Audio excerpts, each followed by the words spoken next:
जमील अहमद साहब, मैं चाहूँगी कि थोड़ा सा एक अहम तरीन सवाल तो यहाँ पर ये है कि तस्वीर के इस वक्त भी दो रुख हैं। पहले तो मैं चाहूँगी कि आप थोड़ा सा इस हवाले से बता सकें कि पाकिस्तान की ये सिफारती कोशिशें, सिफारती कामयाबी ही है कि यूँ दो हरीफ को साथ बिठाना और एक आबना हुरमस जो इस पर एक मेजर डेडलॉक बरकरार था वो खुलना। कैसे देखते हैं आप इस डेवलपमेंट को जमील साहब?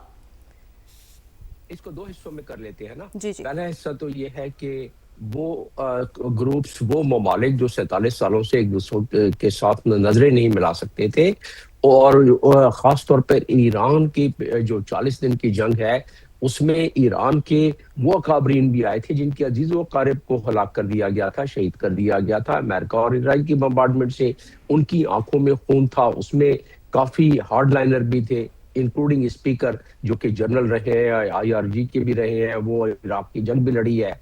तो इस चीज को देखते हुए जो पहले हिस्से की कामयाबी है, इसी वजह से आज आप देखें कि तकरीबन कल $96 पर बैरल क्रूड था और आज 83 पर आ गया। आपने जिस तरह अपने इंट्रो में ही बताया, तो उसका पहले हिस्से का ही पूरी दुनिया उसका लुत्फ लेने लगी। पूरी दुनिया, जो आपने अपने इंट्रो में बताया कि बंद गली में थी, उस गली के कुछ दरवाजे खुलना शुरू हुए।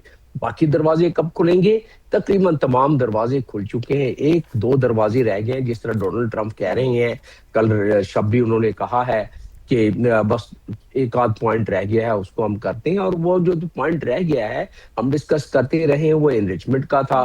डोनाल्ड ट्रंप ने कल एक बात कर दी है कि जी हम उसका डस्ट जो बम्बार्डमेंट से खत्म हुआ था, तो वो हम न्यूक्लियर डस्ट भी ईरान के ताउन से और ईरान की मदद से हम वो क्लियर कर देंगे।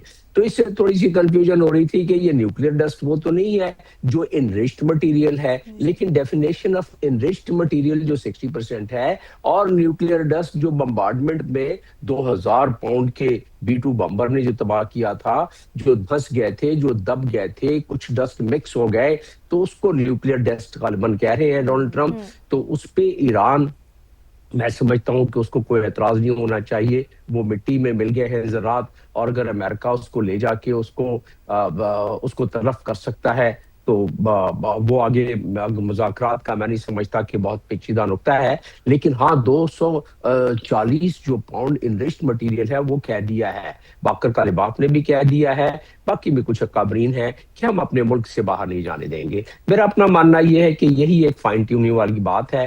हरमुस और ब्लॉकेट पे मैं आ जाता हूं, लेकिन ये फाइन ट्यूनिंग वाली बात यह है कि इसी पर तो अब मजीद जो हमारे फील्ड मार्शल वहां 3 दिन तो कोई किसी मुल्क का नुमाइंदा, इतना बड़ा सरबराह का नुमाइंदा, वो वहां 3 दिन तक तो नहीं रहता है। 3 दिन में उन्होंने मल्टी लेयर्ड और मल्टी डायमेंशनल मिलिट्री डिप्लोमेसी की है, और ट्रेडिशनल डिप्लोमेसी की भी अख्तियार लेके गए थे, उन्होंने की है। और उससे मेरी मुराद है कि उनकी वजीर खारजा से मुलाकात, उनके सदर पश्मियान से मुलाकात, और जो उसके साथ साथ उन्होंने मिलिट्री डिप्लोमेसी के तहत जो IRCG के कमांडर से और जो बाकी मिलिट्री कमांडरान से की है, उसके पसे पर्दा किन किन से की है, किस किस क़यादत के किस किस लेयर से की है। यकीनन वो 3 दिन की वहां रहना, वो सारी सतह हमवार करना चाहते थे, क्योंकि बिल्कुल सारी सतह हमवार करना चाहते थे। डॉक्टर जमील साहब, आप हमारे साथ ही रहिएगा।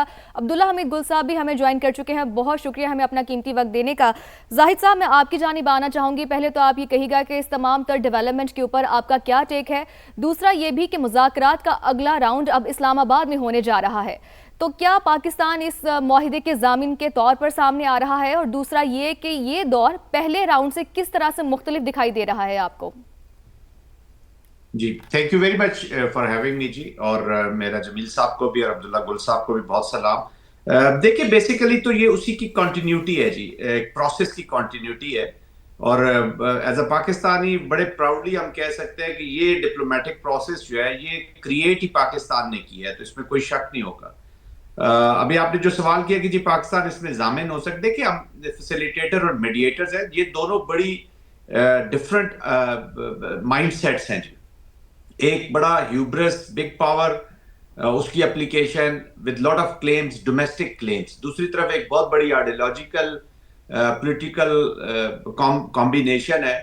और अगेन पूरी जो कौम है 93 मिलियन ईरानियंस, वो इस वॉर में इकट्ठे होके खड़े हो गए इस लीडरशिप के पीछे। तो they have lot of baggage of the home audience also, और वॉर में तमाम ममालिक के होते हैं, बट इस यहाँ पर थोड़ा सा डिफरेंट है। हमने देखा ना बाकी भी कॉन्फ्लिक्ट हुए, उनके कॉन्फ्लिक्ट दुनिया में खत्म कर दिए गए या उनकी बातचीत हो गई, तो इतना वो पॉलिटिकल या इस तरह का प्रेशर उन अवाम करे जो यहाँ पर है जी, और दोनों बिग टॉल क्लेम्स के साथ वॉर में आए, उसको लड़ा और एक नतीजे पर पहुंचे जहां पे पाकिस्तान अभी एक ऑफ रैंप दे रहे हैं। इवॉल्विंग सिचुएशन है, एक बहुत सी, जब मैं इतनी ये जो तमहीद बांधी है इसका मकसद यही है बताने का, जो कंक्लूजन हम ड्रॉ करते हैं कि छोटी छोटी सेंसिटिविटीज इसके साथ अटैच, और खासतौर पे मामलात बहुत बड़े हैं। ये कोई छोटा सा जमीन का तनाजा नहीं है, कोई कब्जा नहीं है, ये इसके साथ न्यूक्लियर शामिल है, इसके साथ आई मीन एक कोई कंटेस्टेड लैंड की बात है, एक न्यूक्लियर का इशू शामिल है, एक पूरी वॉर का इशू शामिल है जो मिडिल ईस्ट में लड़ी जा रही है, एक इजराइल इतने बड़े बैगेज के साथ अमेरिका इस वॉर में आया, तो there are so many complexities कि शायद उसके लिए एक पूरा दिन चाहिए उन कॉम्प्लेक्सिटीज को एक्सप्लेन करते हुए, तो वो ताने बाने जोड़े जा रहे हैं। तो इवॉल्विंग सिचुएशन है, we should be hoping for the best, और ऑफ कोर्स सेकंड दौर जो होगा वो पाकिस्तान के अंदर होगा, बट अगेन जहां पे जामिन का ताल्लुक है, तो देखिए कुछ न्यूक्लियर वॉच की चीजें होनी है, कुछ वाटर टाइट मेजर्स लेनी है, बहुत सारे चीजें हैं, वो वी आर नॉट प्रीवी कि वो किस तरफ डायलॉग जा रहा है, लेकिन पाकिस्तान वुड लाइक कि उसके साथ कुछ कंट्रीज जरूर मिलेंगी, रादर दोनों पार्टी चाहेंगी कि कुछ कंट्रीज मिलके एक consortium and with the international organisations like IAEA इस तरह की चीज को एस्टेब्लिश हो जो न्यूक्लियर के ऊपर जमानत, बाकी अमेरिका की जमानत तो देखिए ना 5P5+1 की जमानत थी JCPO में जो 15 में लेकर, तो वो किधर गया जी? तो वो तो दोनों वॉरिंग फैक्शंस पे डिपेंड करता है कि वो कितना मॉरली पॉलिटिकली उसके साथ किसी लीगल फ्रेमवर्क के साथ मिलना चाह रहे हैं। बट ये जो प्रेजेंट डायलॉग हो रहा है, ईरान होम अपने ऑडियंस को ये बता रहा है कि हमारे जो 10 पॉइंट्स थे उस फ्रेमवर्क के साथ हो रहा है। प्रेसिडेंट ट्रंप जो है वो बार बार अपनी जो फ्रेमवर्क है उसका जिक्र कर रहे हैं, but moving forward positively and with a very good pace. Definitely ऐसा ही है, और मैं आपकी ही इस बात को सेकंड करते हुए अपना सवाल ड्राफ्ट करते हुए अब्दुल्ला साहब की जानिब बढ़ूंगी।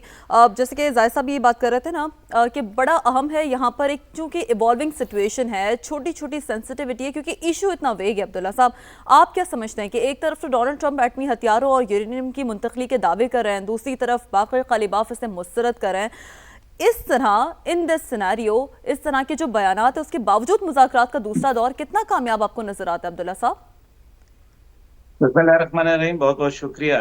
देखें, मुज़ाकरात तो कामयाब हो चुके हैं ऑलरेडी अल्हम्दुलिल्लाह, ये तो अब उसी की कंटिन्यूटी है जो चल रही है, और मेरे ख्याल में अमेरिका के अंदर भी रियलाइजेशन मौजूद है, और हम ये देख रहे हैं कि जिस तरह से पहली दफ़ा अमेरिका के अंदर इसराइल को असला बेचने के हवाले से वोटिंग हुई है, 24 वोट पड़े हैं, ये एक बड़ा एक अजीब बात है, ये पहले कभी देखने में नहीं आया था।